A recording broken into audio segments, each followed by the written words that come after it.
ஓய்வு பெற்ற ஐபிஎஸ் அதிகாரி திரு சேகர் மாணிக்கம் நம்முடைய இணைப்பில் இருக்கிறார். சார் வணக்கம். வணக்கம். கரூர் சம்பவம் தொடர்பான எஃப்ஐஆர் தற்போது கிடைத்திருக்கிறது, வெளியாகி இருக்கிறது. அரசியல் பலத்தை பறைசாற்ற விஜய் காலதாமதம் செய்தார், 4 மணி நேரம் காலதாமதம் என்பது போன்ற பல்வேறு விஷயங்கள் குறிப்பிடப்பட்டிருக்கிறது. உங்களின் முதற்கட்ட கருத்து?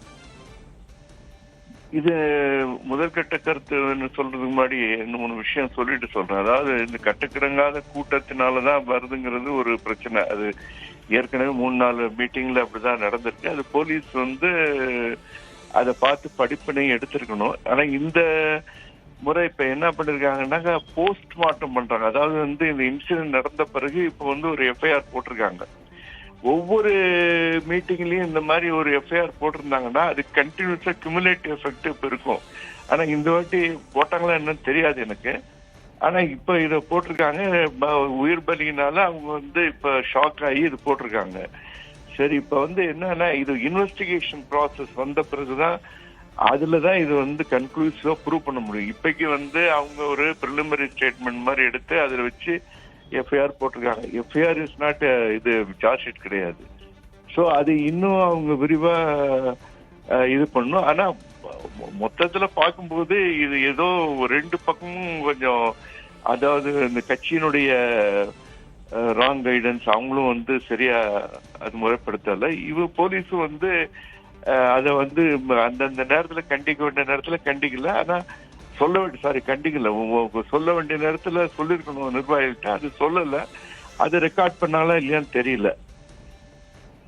இப்ப காவல்துறையுடைய அடுத்த கட்ட நகர்வு எப்படி இருக்கும், எதை நோக்கி இருக்கும் திரு சேகர்?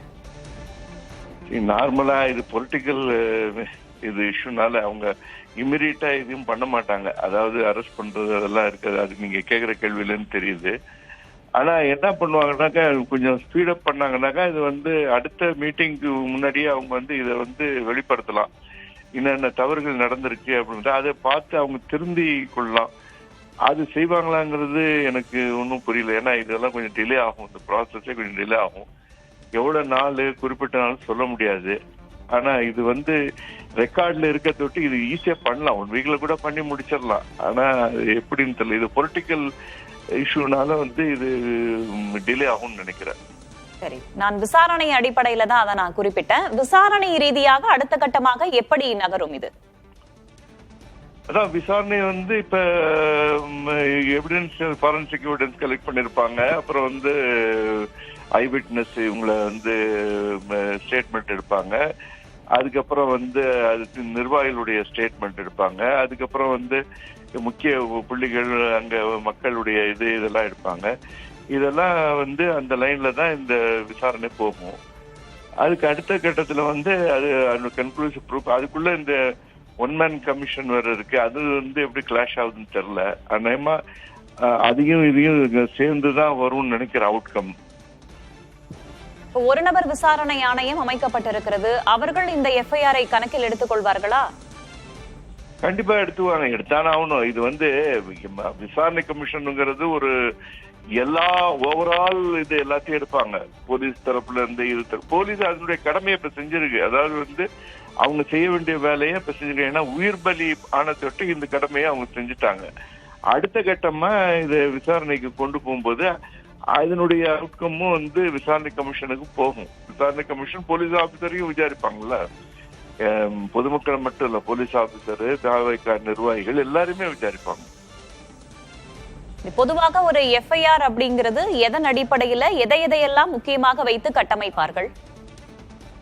முதல்ல என்ன பண்ணுவாங்கன்னா ஒரு கம்ப்ளைண்ட்னு வரணும். அந்த கம்ப்ளைண்ட் யார் கொடுக்குறான்னு பொறுத்து இருக்கு. போலீஸ் தரப்புல இருந்து கம்ப்ளைண்ட் இருந்தா அது எஃப்ஐஆராவே போடுவாங்க. எஃப்ஐஆருங்கிறது ஃபர்ஸ்ட் இன்ஃபர்மேஷன் ரிப்போர்ட். முதல், அதாவது பிரிலிமினரியா என்னென்ன தெரிஞ்சுக்கிட்டாங்களோ அது அந்த அடிப்படையில எந்தெந்த செக்ஷன் ஆஃப் ஐபிசி சிஆர்பிஎஸ்ல எது அப்ளிகபிள் ஆகுதோ அதை பொறுத்து அவங்க எஃப்ஐஆர் போடுவாங்க. அதுக்குள்ள அடங்குதான்னு பார்ப்பாங்க. அந்த கட்டமைப்பு அந்த ஐபிசி செக்ஷனுக்குள்ள வருதா, இப்ப ரைட்டிங் செக்ஷன்ல வருதா, இல்ல ஸ்டாம்பர்டு இது மாதிரி இதை வச்சுதான் அந்த எஃப்ஐஆர் போடுவாங்க. அந்த ஐபிசி செக்ஷன் என்னன்னு தெரியல, அது என்னென்ன போட்டிருக்காங்கன்னு தெரியல. அதை வச்சு பேஸ் பண்ணி போட்டிருப்பாங்க. இனிமே இன்வெஸ்டிகேஷன் ஸ்டார்ட் பண்ணுவாங்க. நன்றி திரு சேகர் மாணிக்கம், இணைப்பில் பல்வேறு தகவல்களை பகிர்ந்து கொண்டமைக்கு.